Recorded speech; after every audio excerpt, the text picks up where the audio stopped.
going to spend some time looking as to how you go about developing pay levels. Pay levels are the responsibility of human resources, not the business department. The business department is to go through and administer what is established by human resources. Human resources is the area where you would go through the job analysis, you develop the job descriptions, and you sit down there and you make certain that you adjust the jobs as to where they should be in comparison to other jobs in the organization. That is the human resource function. Once that's established, you establish a pay structure, and it's up to the business services business department to administer what's established by human resources. Human resources should be 100% in control of developing the pay level and also making decisions in regards to it as you go through. Market pressures are out there as you go through. You have a lot of competition. They have to sell goods and services at a quantity and price that brings a return on the investment in the organization. That includes labor as it comes down to it. If you go back, look on the current area, and it's been this way for almost 30 years, in United States, 80% of our economy is based on the service sector and only 20% on manufacturing as you go through. A lot of services depend on the people you hire to administer the services that you're offering as a product. That's why this is even a bigger issue here in the United States than it is in other countries.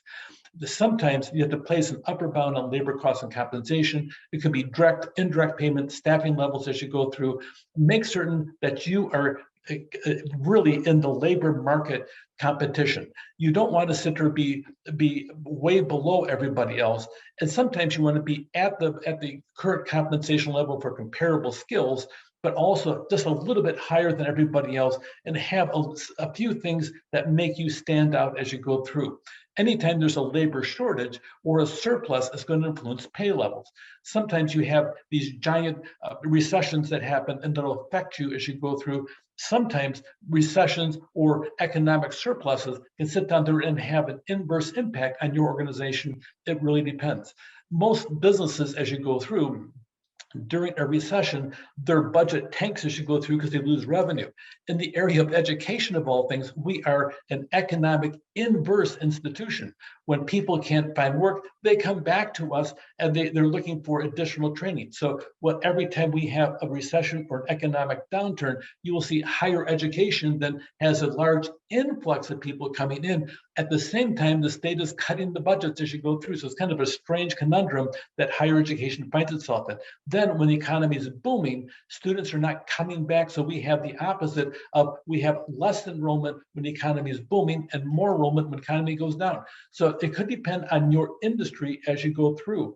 If you're working in retail, how does it affect you? If you're working in restaurants, how does that affect you? If you're working in the CPA firm, how does that affect you as you go through? So pay attention to your labor market competition. What's going out there is going to be a really big issue. So you have to focus in on the market, look on the bottom level and the top level, and where are you in comparison? Go shopping. What is the best practices out there? What is the best compensation, but also what is the least compensation? And make certain that you are in that range at least, and if at all possible, you want to be at the highest levels, especially on your most critical jobs as you go through. Invest in employees and expect invaluable returns.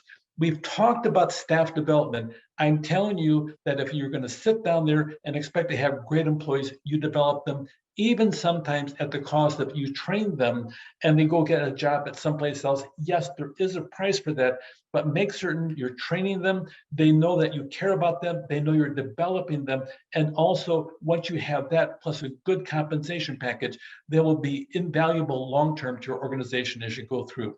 Pay policies and programs are really the most important HR tool. It should be able to attract, retain, and motivate a really high-level source as you go through. Pay range depends on a competitive environment. So efficiency wage theory, what we're talking about with that type of a theory should go through, employees pay more than receive elsewhere.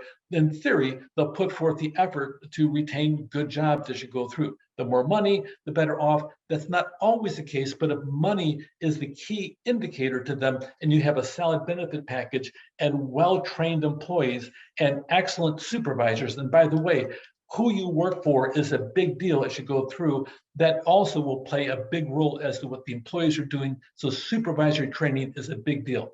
We have a thing that we call benchmarking as you go through. By benchmarking, you really want to sit down and compare your practices against those of the competition. Who is the best in your industry? That should be identified as you go through. And sometimes it's the best in your industry in the local geographical area where you're competing in the labor market. In this case, I'm talking to you from Orange County, California. So we go through, we look on who is the best in the industry. We would sit down and take a look, sometimes on a statewide basis, sometimes on a United States basis, sometimes on a global basis, which really gets very complicated. But if you focus in on a geographical area and you have a target labor market as you go through, benchmark who are the ones that anytime you say blank and you mention their name, they all say, oh, that's the best one in the industry.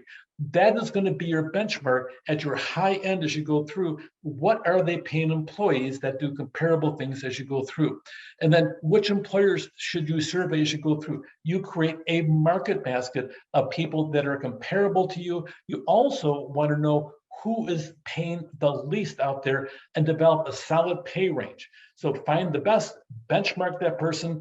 To some extent, maybe you're benchmarking the lowest wage, but find somebody who is in the industry, they're a competitor, but they're paying the least amount as you go through. You may want to go into the poaching business and try to get them in the process as well. So which jobs do you include in the survey? Sometimes you'll have 140 different jobs or 170 jobs as you go through. It's really hard to do a survey on all of them. So you're going to focus in on different job groups as you go through. Let's talk about administrative support. You may have an office clerical position. You may have an administrative assistant. You may have a senior administrative assistant. You may have an executive assistant as you go through. We call that a job group or a job class as you go through. You take that job class and you take the most critical position there, possibly the executive assistant. You go do a market basket on comparable executive assistants as you go through in the process, because you're looking at that as your highest wage in that certain group. So then you sit down and use that and you break it down inside the rest of the groups once you do that comparison as you go through, and make certain there's a pay differential between each level as you go through from that group. So it depends how you're going to set it up, but you can't do a market basket comparison on all the positions, because it would just consume a massive amount of time and a massive amount of dollars when you have a consultant doing that. And by the way, I always recommend that this work be done by consultants, and that way people will sit there and not cast aspersions about the internal employees that do it as you go through. Look on the pay ranges or pay grades. It depends what you call them. Generally, they're called pay grades from my experience as you go through. But the rate ranges, you really want to sit down and have a range from a top to bottom as you go through. Well, this one over here, we have a pay range over here. The starting wage is step one as you go through, and then you sit down and progress as you go through. A lot of times in a union environment, you go up the pay range based upon seniority as you go through. In theory, if you're sitting down and looking at the quality of somebody, it's possible to have somebody come in at a certain step in the salary schedule at step one. But if you want to sit down and make certain your comparison, you may hire somebody that comes in and they're really comparable to step 5 in the pay range with 10 different steps in it. So you hire them not at step 5, because really you want to focus in often. My recommendation is always looking at trying to make certain you bring somebody in and make certain it's worthwhile to them, that you're paying them about 10% more than they were making previously as you go through. Now, that being said, though, you need to be careful because of internal equity issues. If you have somebody you hired who's very talented and they're currently at step 3 inside of that pay range, then you bring somebody in at a step 5 or a step 6, you may have some serious problems and may have to go back and readjust things. You adjust things for that person. This person says, hey, you adjusted their pay. What about me? So you have to be careful what you do. You can always say, don't tell anybody what you're making. It doesn't work. Everybody talks, because that's the nature of humans, especially if they're in a situation that they sit down and want to have bragging rights over somebody else. Anyway, so that goes on because everybody is a human being. You'll have human reactions between them. Key jobs, look at benchmark jobs inside your organization that you're going to go out in your market basket survey as you go through, and look at non-key jobs. By non-key jobs, it's not saying you aren't important because you're a non-key. No, that's not how it works. Sometimes you'll have a job that's unique to your organization. You may have a locksmith in your organization and nobody else out there has a locksmith. A locksmith, normally, how many locks can a locksmith fix? You'd be surprised if you own a building, how many doors you have. And sometimes you need a locksmith, but that would be a non-key job because it's unique to your organization and maybe to your company as you go through. It would be really hard to sit down and say, well, what are you paying for a locksmith? Because nobody else has one as you go through. So you may have some non-key jobs, but focus it on the jobs that will have the biggest impact. If you have a benchmark that can affect 70% of your employees, you're probably doing really well as you go through. It's going to depend on the industry and the standardization of job titles as you go through. The job evaluation, actually, one of the most important things you do to create a job description, you do a job analysis, create the job description, and then look at some of the key factors, your knowledge, skills, and abilities, KSAs, to base upon your compensatable factors as you go through. Where you're weighing the scheme as a whole, and you start building job groups as you go through.